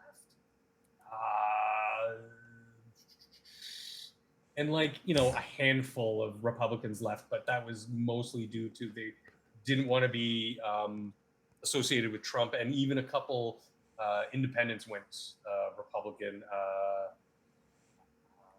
Doesn't have the names here, but I remember reading articles on that not too long ago. I think it was probably 2022. But yeah, it seems to be a trend that the Republican Party and even the Libertarians are gaining a lot of traction in comparison to the Democrats, and that's why, you know, allegedly, I don't believe that the last election was entirely above board. Yeah, I'm going back and looking at the chat, and Colin Brohannon, a new name to me. Sorry if I haven't noticed it before, but that's good. With Dave Dana is more inspiring than Joe Rogan. There was a comment, I guess it just sort of scrolled away. Somebody was saying it was more about pharmaceuticals than time at the gym. And I think we were talking about RFK Jr. Yeah, so, I mean, it used to be fairly common when women would go into menopause that you'd just throw estrogen at them, you know, so they'd simmer down. It's like, you know, woman, stop talking about your hot flashes. Here, have some Premarin. Just, you know, are you warm now? Fine. Okay, we just throw estrogen at them. The problem is that that can cause a number of problems with cancer risk and a bunch of other things. I mean, it fixes some things, it causes some other issues. In the case of men, waning testosterone levels are not a good thing, especially in these younger men. And there are things that you can take. If you actually follow Huberman from Huberman Lab, he talks about a lot of the things that you can take to sort of keep, you know, your testosterone levels higher, like Fedoja agrestis and Tonkat Ali, and there's a few other things that people can take that will sort of naturally boost testosterone as people get older. That's not in lieu of the gym. That's so that when you go to the gym, you actually feel motivated to do stuff. And a lot of, you know, like rich douchebags, mostly, I mean, they're good guys. I'm just calling them rich douchebags. Like Tom Segura, you know, he's a comedian and he's making those big Netflix bucks. So he's, you know, he's sticking a needle in his butt once a week and shooting testosterone in there. And what you're getting is you're keeping more muscle mass, you're aging a lot more gracefully, but you're trading it for just a little bit of cancer risk. So if you start getting bad PSA antigen numbers, then you need to lay off that stuff. But I don't think RFK Jr. having testosterone supplementation is really that big a deal. I mean, it's not like these Viagra junkies running around these old folks' homes spreading chlamydia everywhere. It's not that kind of hack. It's just like, you want to age more gracefully? Okay, take your supplements, get a shot. I mean, if you need it, if they have low testosterone levels, what's wrong with supplementing it? Any more so than what's wrong with women taking estrogen supplements if they have some aging-related thing. I don't have a problem with it. I just, as long as you understand what the risk is that you're taking. The reverse is kind of disgusting. And I have some personal experience with that because back when I was a rambunctious preteen teenage boy with the hormones flying and the high T through the fucking roof, they wanted to. I remember a trend that they were putting boys on testosterone suppressants to lower their T levels so they'd be more manageable instead of just letting them burn it off. Wow. A friend of mine Ranch. went on them. Just go to the ranch. Just go to Dr. Phil's ranch that's and just what run I it did. off. I went to the farm and I started lifting heavy fucking bales of hay every day and buckets of water on my now back. you're too tired to cause trouble. No, seriously. And No, studied martial seriously. arts and just burned that shit off because it's as most men can tell you, boys, whatever, or men looking back at their boyhood, yeah, you're just constantly on edge. You're constantly like bundled of so much. You're literally and figuratively bouncing off the walls. You need to have that outlet. And I'm sorry, video games are not that outlet. You need the ranch. You need hard physical work, labor. You need to engage your body. It's your body telling you, start moving, asshole. Yeah. And we definitely have a problem today with a lot of low T levels. Like they have dipped, I don't have the numbers in front of me, but a significantly damaging amount that they are saying that like men could become like just randomly sterile from the fact that their T is so low, not being able to get it up and not even caring about pursuing, not even wanting to get it up. That's exactly. Like they just don't care. There's no motivation. And like we were talking with before, like, yeah, this is by design. This is what they, air quotes they, because I don't know who they are, but they're obviously in some form of controlling elite, want the rest of us just like puddles of mush that they can push around and suck tax bucks out of. Well, you offered me a beautiful segue, but before we do that, did you have any comments? I mean, I think I presented it as people do this, but there's a risk reward thing in terms of hormone supplementation. Do you have any thoughts on this, Sora? Talk to your doctor, get blood tests regularly. Yeah. If you have a family history of any sort of cancer, keep an eye on that. Yep. It's basically the best you can do. Well, you can't self-medicate. You need to work with your doctor on this, and you need more data. It's like a thing where without data, you can't make good choices. And don't be proud and not go to your doctor. I learned this again, men, once we hit that age of about 30, you need to start watching this shit because something bad can creep up like that. No, I'm going to go to the doctor after I get in shape. Yeah, I mean, like, no, don't be proud. I'm going to go and then I'm going to get tested. I'm going to dominate those tests. Look at that. Because I know for me, again, a quick story time with Dr. Functional. Like from 30 to about 38, I didn't have regular visits with my doctor. And so when 38 rolled around and I had that first round of tests, they were like, holy shit, your cholesterol is way too high for someone of your BMI, age, et cetera, and they didn't have the baseline of me, my paternal history, didn't have my father's medical record. So we're basically starting with zero baseline here. But sure enough, 4 years of regular testing, and they're like, okay, no, your cholesterol level is high for the average, but it's normal for you. And that was just like an amazing weight off my shoulder because, as I said, when men get to a certain age, you really have to be careful about certain things like colon cancer and lung health and all these other things that if you are not regularly keeping track of these things on the doctor's side, they won't have that baseline to sort of judge to say, okay, well, yeah, these levels or that level or whatever is in the median, for the public, but it could be low or high for you. They won't know. Yeah. But so this is going to blow Sora away because I think she's going to think this would never happen to anybody I know. I actually tried calling my doctor on Wednesday, and I sort of briefly recall that there isn't usually, I mean, he's getting a little older, so there's usually no one in the office on Wednesday. So they do Monday, Tuesday, Thursday, Friday. But I called the number, And nobody picked up. And I called like 3 times. And I was just calling to get blood tests arranged and make sure that some of the things that I wanted to have tested were in that list. Mm-hmm. And the next day comes and I hadn't remembered that I'd called the previous day, hadn't bothered to call up. They actually looked at the missed call logs and called me. Oh, that's how good my doctor is. Because 99% of the time doctors would just go, oh, glad I didn't have to take that call. Dodge that bullet. If you didn't leave a voice I didn't. mail, I don't didn't. know you called. I didn't. Yeah. They just saw it on caller ID and called me back. But here you can't do that. If patients know, oh, you have caller ID, they get creeped out. Mm-hmm. Even though, like, yeah. Yeah. But if for some reason we shouldn't have it. I think know. part of the reason it is. At least I know my reason for getting creeped out at unknown numbers is because for some reason, even though they're illegal, they don't clamp down on robocalls.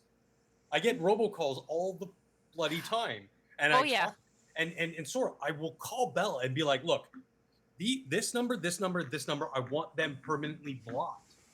Yeah. Okay, so Because they're just robocalls. here's the story that I was going to bring up while we remember what you mentioned earlier. Japanese trading company Shemp banned late night work at the office. Now the fertility rate amongst full-time employees has doubled. Oh hell.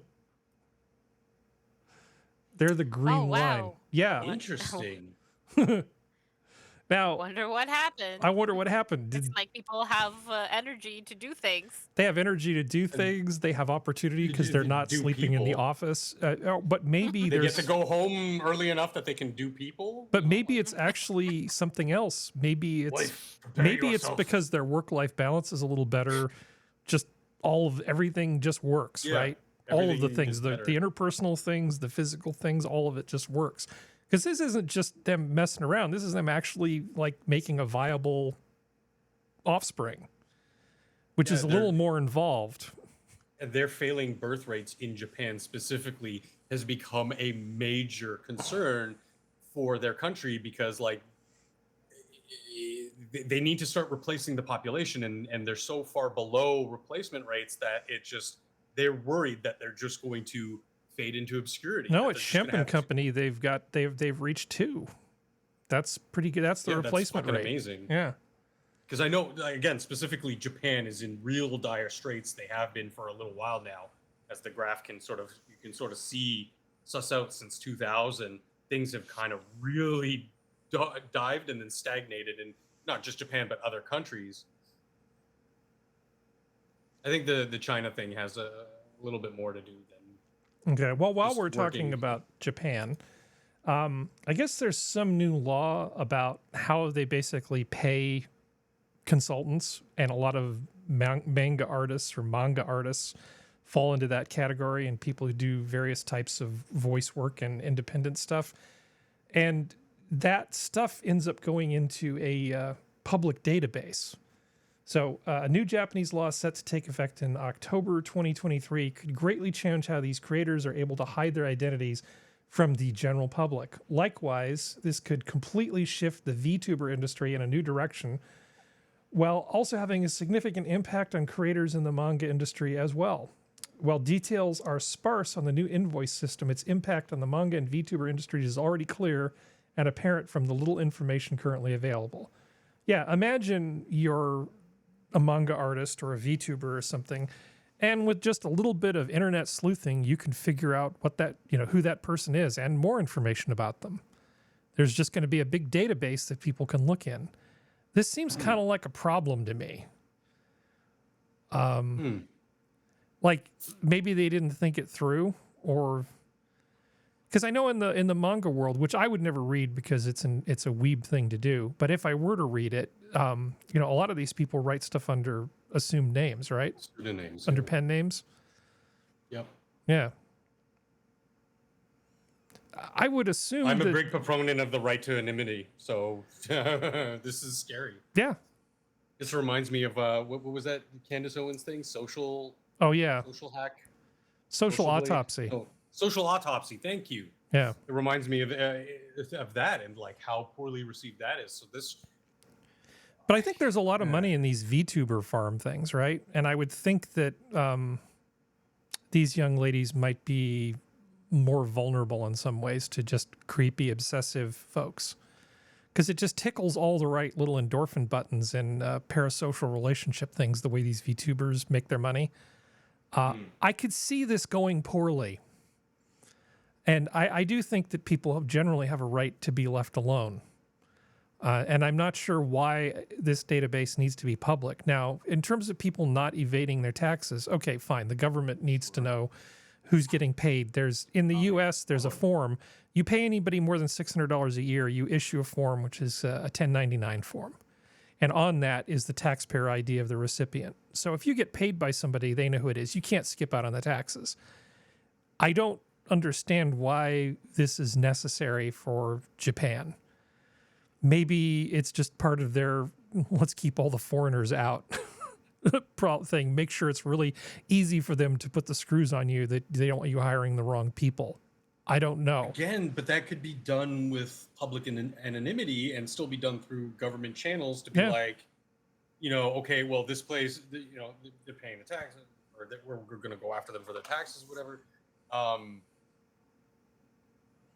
Because unless you're making your personal visage, your look, you as a person, how you look, how you act on a screen or in the public space, then yes, I believe that you have the right to anonymity.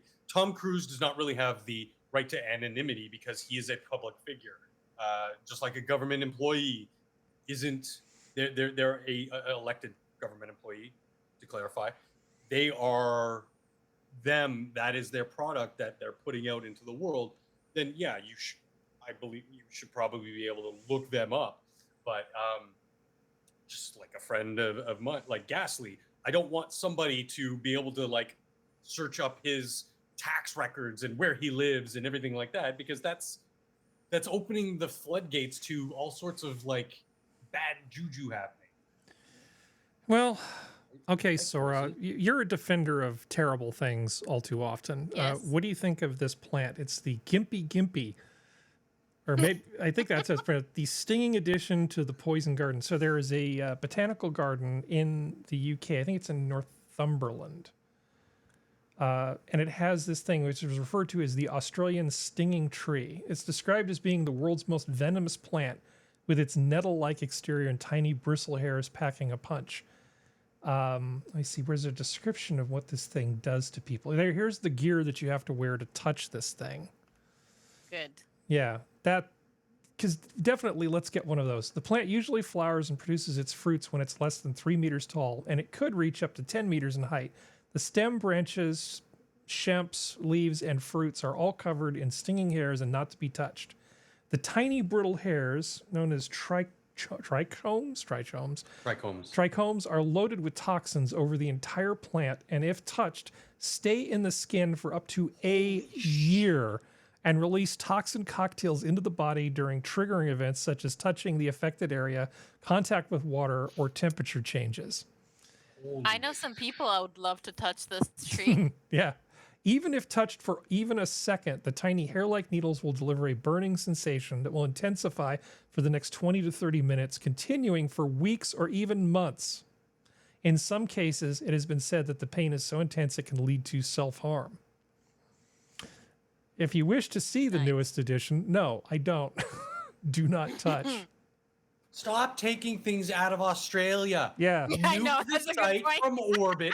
Everything there wants to fucking kill you, even the plants. Yeah. Just nuke it all. Let's put all of these Why are plants you in bringing one it to other garden. It'll be planets? great. I mean, other countries. What's the worst that could happen? Yeah. So is this plant cute? Does it deserve our... Is it okay?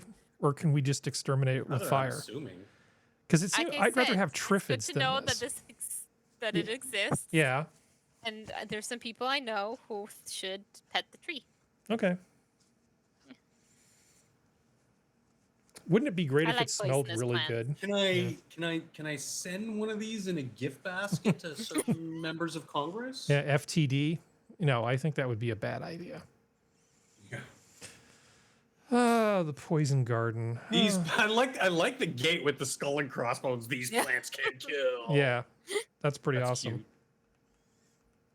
Yeah, it's pretty cool. Anyway, I mean, thankfully for the internet, I can look at these plants and not be anywhere near them. yeah, we're doing everything out of order, so bear with me for a moment here. Yeah, that's fine. Okay. So there was a study that was done investigating gender equality in urban cycling because, I often think to myself, there really aren't enough chicks riding bikes in town. What can we do about that? So this is just as pointless and stupid as you could possibly imagine.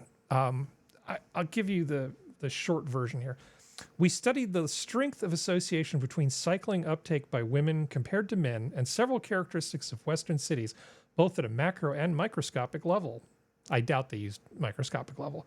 At a macroscopic level, we showed that the cycling uptake of women is typically larger in flatter cities with a safer urban environment, such as cities with large low speed limit zones and fewer blind intersections or three-way crossings. Yeah. Yeah. So what they're saying is when it's easy to pedal and you don't feel threatened, women are more likely to ride bikes. Is that pretty much the gist of it? Yeah. Yeah. But it's also like, isn't there already known that women tend to take less risks or do less dangerous stuff? And so if you have less blind intersections, that makes sense. Yeah, get you a little bit of testosterone therapy and you'll be taking risks with the rest of us right away. Yeah. I'm gonna dominate this. Oh, dominate the road on my bike. Yeah, they spent actual real money studying this thing, and of course we have to look at it through a gender lens. No, we don't. I'm generally in favor of any two-wheeled vehicle. I like bicycles. I like motorcycles. I like it when ladies ride bicycles. I actually had a good friend who I used to work with a long time ago, and she was a alternate on the U.S. Women's Olympic cycling team when she was younger. Oh, shit. And she and I used to go out and with a few other people, and we'd do these group rides where we'd take like a long lunch and go out and cruise around. And I'm not an Olympic level athlete by any means, but like somebody who 15 years before was an Olympic alternate who was a woman, that was great because it's really great to ride with people who challenge you. And there was another guy who was there who was just a little bit better than me because I'm not a natural athlete, but I could hold my own. I could keep up with these people, and they just pushed me to be that much better. So I love bicycles. I love bicycles. I love motorcycles. I like anything with two wheels. And I would love to see more women use these things.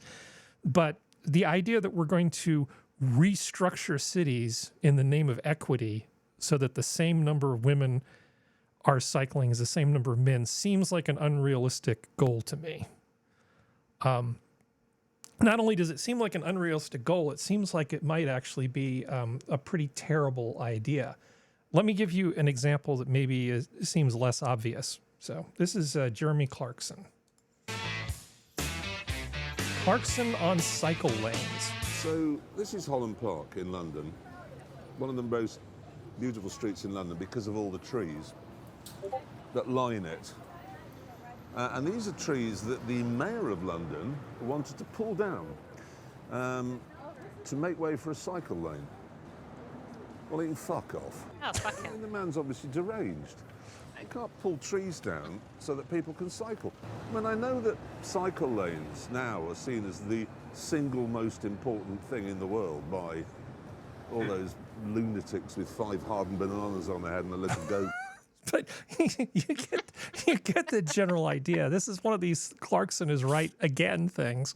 I agree. Because that study is the kind of thing that soft, smooth-brained government people will use as a justification for why we need to chop down the trees. You know, the trees that are cleaning the air of pollutants, that are, capturing CO2, providing shade, changing, keeping the relationship between the urban environment and the weather systems more natural, because it's a green space and not just a big slab of concrete. Because you get microclimates because of cities. But there's almost no good reason to take a tree out of a city like that in this particular case. And to do it in the name of equity and cycling is absolutely fucking retarded. The most asinine thing I've ever heard. It is just stupid beyond all measure. The sane people really need to just take control of stuff, and at the very least having somebody who's high profile like Clarkson mock them is a really good step in the right direction. I think these people need to be mocked often, early and Incessantly. Incessantly. Yes. Yeah. You could just change people's attitudes about cycling more easily than restructuring the whole world to make women feel more comfortable cycling. Because I like a nice cycle lane, right? It's not a problem. I mean, I understand why, I like being able to bicycle in cities and stuff, but to make it so that it's completely flat and there's zero risk seems like an unattainably high bar. And if you have the room, recently here, in the last few years, they did do that. We don't have the room for a bicycle lane, and we don't even have enough room for the cars that are already on the freaking roads, okay? But they tore up a 2-lane each way road so that they could put in and part of the sidewalk where trees would be to put in freaking bicycle lanes. Pissed me off. And now Mayor McCommy Chow wants to do that more places. And I'm like, motherfucker, you just killed a 2-lane street into a 1-lane each way. Do you know how much more traffic that's going to cause? How many more idling cars? And you're for the environment? How many trees you're going to be ripping up or could be planted at the side of that road? It drives me nuts because there are actual fucknuts out there that believe that shit that, oh, what are you talking about? There's not going to be more cars. No, not physically more cars. Same amount of cars, less space for the fucking cars. How stupid are you? During Piss me off COVID, more than the yogurt thing. during COVID, and up until recently, they for one of our parks here, they shut down. So it's a one direction driving through this park, and it was 2 lanes. Now it was always 30 kilometers per hour, so it's like like cruising, it's just a slow speed. And then on the sidewalk was already a bike lane, so it was already a split sidewalk. So left side for bicycles, right side for pedestrians, right? So already we had a bike lane or a bike path technically, and then you could either be on the sidewalk or further down on the seawall. So you as a bicyclist have either the choice to go on the seawall or through the forest, okay? So and then for cars, you could drive on 2 lanes, and there was a parking spaces fairly, frequently around this driving path. So during COVID, they decided, well, what would be a good idea is we're going to remove all the parking spaces that are like spread out, except for the ones that are already built in. So like any additional like off to the side parking spaces, they got rid of that and one of the driving lanes to create an on-road bike path that they didn't need because there was already 2 different separate bike paths. So what ended up happening, of course, exactly like Functional says, it's the same amount of cars, but now it's gridlock almost. Yeah. But if we make the driving miserable, people will get on bikes. Yeah, but the thing is not only that, is that the bicyclists, now that they have a quadruple-sized bike lane, are still weaving between cars. But what if they're on e-bikes, Sora? What about e-bikes? They should be able to use the bike lanes and the roads, don't you think? Oh, the e-bike guys go on sidewalks here. And that's not dangerous at all. Yeah. Oh yeah, or if you're on e-bike, scooter, the unicycle electronic thing, they don't give a shit. They go wherever they want to go. The middle of the 2 lanes, whatever. It's because they're not licensed here. They don't need specific insurance yet. There's no license. It's still an experiment, so it's under experimentation and data collection to see if this is something they want to permanently allow in the city. It's horrible. I hate it. And anyway, so what happens? Well, of course, everyone's complaining, and what the government's saying or other people are saying is, well, technically, you shouldn't be driving through the park. You should not be using it as a shortcut, and that's exactly what most people do. They use it as it was a way. If you're coming from the North Shore, driving through into the downtown core, people who wanted to go immediately into residential area would go through the park because the park would cut a huge chunk of traffic out of your driving. But it was still a 30 zone. So you're not speeding through there. It's just a very nice leisurely drive, and you're out of the traffic. Because for everybody else who are going into the downtown core, further out into the other cities, you have to continue straight through like the regular, like off the bridge and down the main street, because that's you're trying to get back on the highway, right? Anyway, so and people were like, well, the next thing was the other issue was people with mobility issues, right? You've taken away a bunch of parking spaces. Well, and then they were saying, well, there's still parking spaces. There's the parking lots that are still accessible. Yes, but if you wanted to get out and go to certain lookout points, you no longer have those off-road parking available that were official parking spaces anymore. It was just a mess, and it was hilarious because there's nothing like funnier than when at least our city hall here has a mental breakdown, because now they screwed up the bike path and accessibility, and now they don't know which people to go cater to. Yeah. Well, we're never going to reach utopia if we're not willing to cause a few problems along the way, Sora. It's important. So let me see. Let's see. Japanese people making babies. Let's see. Where do we want to go here? Manga artists, poison plants, sea otters. Bicyclists are the vegans Yeah, of the road. we're doing everything like totally in the wrong order. Oh, okay. So Georgia's first openly socialist mayor was caught burglarizing something. What? Yeah. So he said in a comment, I apologize for the negative attention that this has brought to our city. I hope that the spotlight on our city right now will highlight some of the inequities that have been happening. What? Mayor, why were you on that property? I just wanted to see the house. I do apologize to the owners. I thought it was abandoned. What do you say to your constituents? It slipped and I fell. apologize Yeah. for the negative attention this has brought to our city.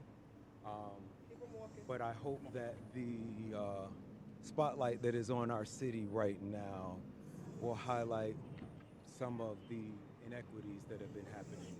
So you're guilty of the charges? I think that's for the voters to decide. Yeah. Arrested for trespassing and burglary. That's your mayor. He's a socialist, so it's nice when they feel so comfortable in their stealing that they don't even use cover of authority to make it look legit. Yeah. Yeah. Because why not? Well, I know how much you enjoyed the sexual harassment training video from Godfather's Pizza. Yes. Yeah, you thought that was pretty good, right? Oh, that was amazing. Yeah.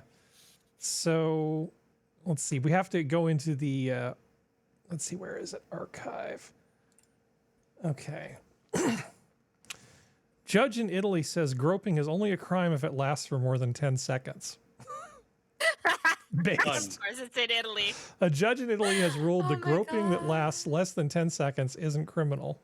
The ruling was in response to a case in which a school caretaker groped a 17-year-old student. The controversial decision has sparked uproar in Italy, as well as a viral social media trend. And by trend, does it mean World Star Hip Hop? Only for 8 seconds. 9-second rule. It's like the 5-second rule, where you can pick. You've heard about the 5-second rule, right? Where if you drop something on the ground, 5-second rule, and then you can, it's like it doesn't count, but it's like the 10-second rule for sexual harassment. Mamma mia. Yeah. Yeah. Oh, fuck Italy. How could I know if she wanted it if she didn't tell me within 5 seconds? Come on. Wow, this is pretty hardcore. The woman, now 18 and identified only as Laura, was walking up some steps to class when the incident occurred. The Italian newspaper Shemp reported she felt her pants fall down and a hand touching her buttocks. What the and fuck? then a man grabbing her underwear. Alrighty. According to the media outlet, the student turned around and saw other Shemp who said, "Love you, you know I was joking." The student reported him to the police. Yeah, this is sort of like that thing where they said that this trans female couldn't offend people because he was so fat that his penis wasn't visible in the women's locker room. You heard that case. So this is sort of the same kind of logic, I'm guessing. You know, it's okay. Maybe his mama raised him to be kind of tactile. Yeah, 10-second rule for no. This seems pretty messed up to me. Even at Godfather's Pizza, that's a no zone.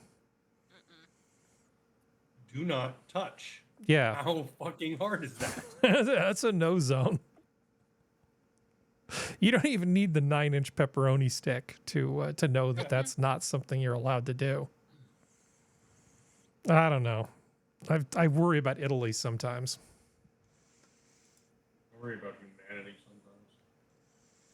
You know, well, we haven't had any penis news for a long time. This is about as close as it comes. Yeah. Oh. Yeah, I was excited too. I was like, "Oh, what's the news?" Oh, it's this one. It's bad touch penis news. Yeah, exactly. Okay. Someone used the open triangle bracket 3 to do the little like symbol for a heart. Yeah. I called it a pointy peen. Because the 3 looks like the balls and the open bracket was like a sharp penis. Mm-hmm. I see it. Yeah. That's what she said. That's what you wish she said. Ad blocker detected. Yeah, I'm looking at some of the possible penis news stories. Let's see. Oh, I like it. Your search history. Yeah. Google, search for penis news. RAF pilots draw a giant penis in sky with flight paths. That's always fun. I always like that one. Yeah, but then there's always someone who gets upset and then they get disciplined and it's no fun. Sarah Palin's Zoom meeting hijacked with drawing of giant penis. Yeah. Channel 4 to broadcast documentary about people with large penises. Janitor dips penis into woman's water bottle, infecting her with STD. Okay. What the fuck? Okay, that one.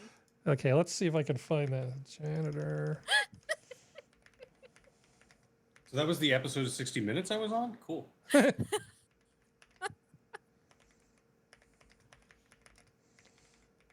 Yeah. There's so many questions. Where? How? Was she watching? Yeah, okay. Well, it's the New York Post is always a reliable source for news, right? Yeah. Let's see. Number one. Well, at least I know I'm probably not going to get us canceled if I follow that link. See, woman who contracted STD after janitor put penis in water bottle files lawsuit.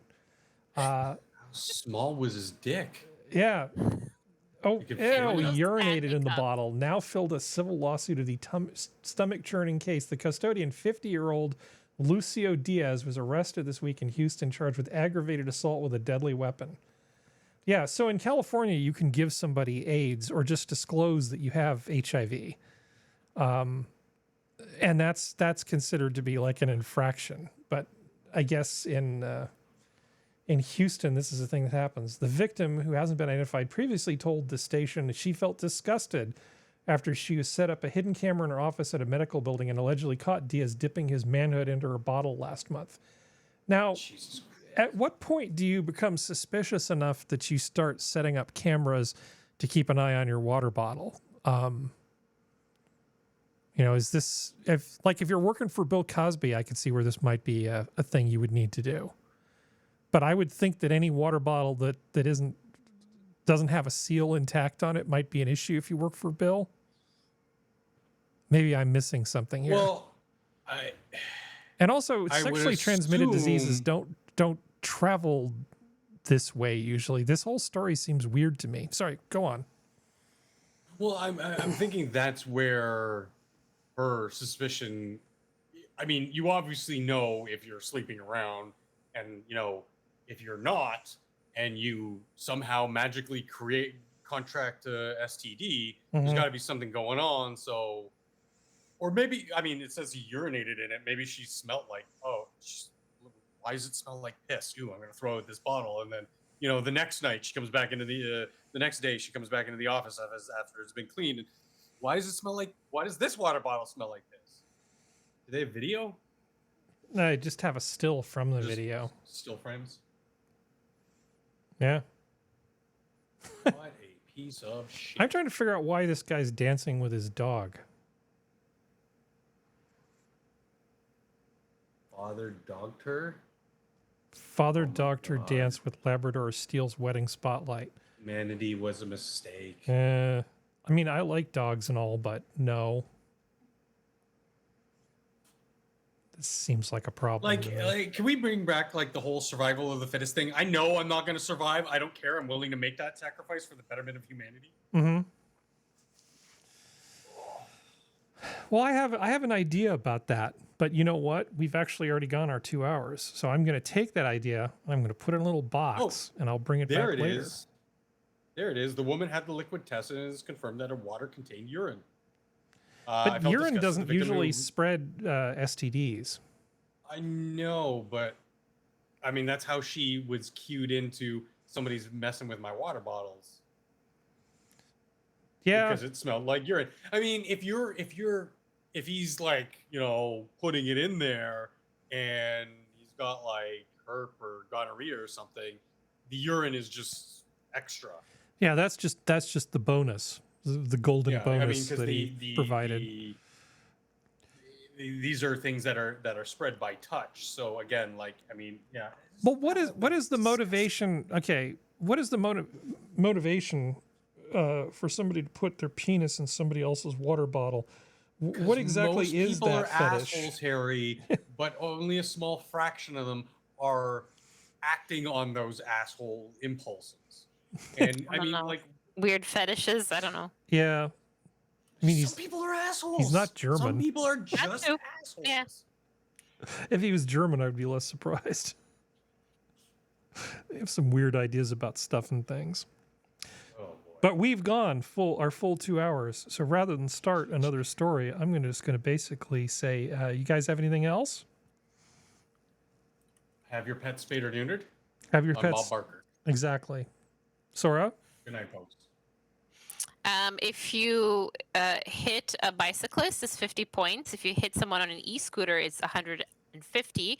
If you hit someone who's in a wheelchair, it's 500, and you get a gold star. By points, you mean demerits. And with that, thank you, chat. Thank you, panel. Zoo's closed. Good night.